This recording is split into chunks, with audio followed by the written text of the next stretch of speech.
Assalamualaikum warahmatullahi wabarakatuh. Kami dari kelompok B di sini akan mempresentasikan mengenai analisis peningkatan performansi sistem manufaktur, studi kasus perusahaan kursi kantor ergonomis. Sebelum memasuki materi, izin perkenalkan diri, nama saya Muhammad Fatan Kemal dengan NIM 1020125000038. Lalu nama saya Habibi dengan NIM 102012 500 140 dari TI 4912. Nama saya Muhammad Faril Andika dengan NIM 102012 5000007 dari kelas TI 4912. Nama saya Christine Pangaribuan dengan NIM 102012 5000378 dari kelas TI 4912. Oke, sebelum memasuki materi, izinkan saya membacakan tujuan presentasi kali ini, yaitu yang pertama, eh, presentasi ini tentu bertujuan untuk memberikan analisis komprehensif terhadap sistem manufaktur perusahaan X dengan mendekatkan multidisiplin, serta menyusun rekomendasi strategis yang dapat meningkatkan performansi operasional dan keberlanjutan bisnis. Yang pertama di sini memahami perbedaan keilmuan dan menjelaskan secara sistematis perbedaan antara teknik industri, manajemen, dan teknik logistik sebagai dasar pendekatan analisis dalam peningkatan performansi sistem manufaktur. Lalu yang kedua yaitu menganalisis studi kasus secara multidisiplin, mengkaji permasalahan dan potensi peningkatan performansi pada perusahaan manufaktur kursi kantor ergonomis dari sudut pandang tiga disiplin ilmu yaitu teknik industri, manajemen, dan teknik logistik. Yang ketiga, merumuskan keputusan-keputusan berbasis keilmuan yang dapat meningkatkan efisiensi, efektivitas, dan keberlanjutan sistem produksi, distribusi, serta pengelolaan sumber daya perusahaan. Yang keempat, yaitu menyampaikan pentingnya integrasi antara proses produksi, pengelolaan sumber daya, dan sistem logistik untuk mencapai keunggulan operasional dan daya saing perusahaan. Dan yang terakhir, yaitu menawarkan solusi berbasis analisis data, pendekatan lean manufacturing, dan optimasi logistik untuk menekan biaya, meningkatkan kualitas, serta mengurangi dampak lingkungan. Lalu, selanjutnya akan dijelaskan oleh rekan saya, Christine. Perbedaan antara teknik industri, manajemen, dan teknik logistik. Yang pertama, teknik industri. Teknik industri merupakan bidang ilmu yang berfokus pada perancangan, analisis, dan perbaikan sistem kerja yang melibatkan manusia, mesin, material, informasi, dan energi.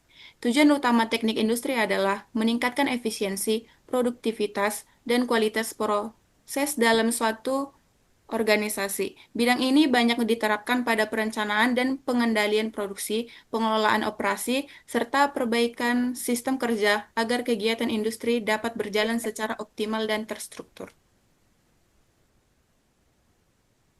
Yang kedua, manajemen. Manajemen adalah ilmu yang mempelajari cara mengelola sumber daya organisasi melalui proses perencanaan, perorganisasian, pengarahan, dan pengendalian. Fokus utama manajemen terletak pada pengembalian keputusan strategis, pengelolaan sumber daya manusia, serta pengaturan kegiatan organisasi agar tujuan dapat tercapai secara efektif. Manajemen berperan penting dalam memastikan seluruh aktivitas organisasi berjalan selaras dan berkelanjutan. Dan yang ketiga, teknik logistik. Teknik logistik merupakan bidang ilmu yang berfokus pada pengelolaan aliran barang dan informasi dari pemasok hingga konsumen akhir. Ruang lingkupnya meliputi transportasi, pergudangan, pengendalian persediaan, dan distribusi. Tujuan utama teknik logistik adalah memastikan produk tersedia pada waktu dan tempat yang tepat dengan biaya yang efisien sehingga mendukung kinerja dan daya saing organisasi. Selanjutnya, di sini ada studi kasus perusahaan kursi kantor ergonomis. Keputusan pada teknik industri yang akan dijelaskan oleh rekan saya, Habibi. Keputusan teknik industri dalam rangka meningkatkan efisiensi dan kinerja sistem produksi, perusahaan menerapkan berbagai keputusan berdasarkan pendekatan teknik industri yang berfokus pada perbaikan proses, pengendalian biaya, dan peningkatan produktivitas. Keputusan-keputusan tersebut dijabarkan sebagai berikut. Satu, analisis dan penyeimbangan lini produksi. Dilakukan pengukuran waktu kerja pada setiap proses produksi dan penyeimbangan beban kerja untuk mengurangi bottleneck, khususnya pada proses pengecatan dan quality control, sehingga throughput meningkat dan biaya produksi per unit dapat ditekan. Nomor 2, perbaikan tata letak pabrik. Dilakukan perancangan ulang tata letak produksi agar aliran material lebih pendek dan proses yang saling berurutan ditempatkan berdekatan.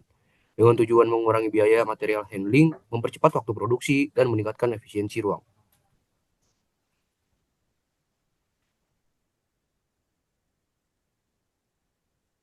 Yang ketiga, pengendalian kualitas terintegrasi. Diterapkan incoming quality control pada bahan baku serta statistical process control (SPC) pada proses kritis seperti pengelasan dan pengecatan untuk menekan tingkat cacat, rework, scrap, dan limbah produksi. 4. Optimasi sistem kerja dan ergonomi. Dilakukan evaluasi ergonomi stasiun kerja serta standarisasi metode kerja dan penggunaan alat bantu guna mengurangi kelelahan dan kesalahan kerja, meningkatkan produktivitas, serta menurunkan risiko kecelakaan kerja. Yang kelima, perencanaan dan pengendalian produksi. Lakukan penyesuaian jadwal dan ukuran lot produksi sesuai permintaan pasar kursi standar dan premium untuk menghindari overproduction, meningkatkan biaya persediaan dan meningkatkan cash flow. Yang keenam, pengurangan limbah produksi (lean manufacturing). Diterapkan konsep lean manufacturing melalui 5S dan eliminasi pemborosan serta pemanfaatan sisa bahan untuk reuse atau recycle guna meningkatkan efisiensi dan menurunkan biaya operasional. Yang ketujuh, analisis biaya dan produktivitas. Dilakukan perhitungan biaya per unit aktual serta evaluasi produktivitas tenaga kerja sebagai dasar pengambilan keputusan berbasis data untuk meningkatkan keuntungan perusahaan. Selanjutnya ada keputusan manajemen yang akan disampaikan oleh rekan saya Muhammad Farel Andika.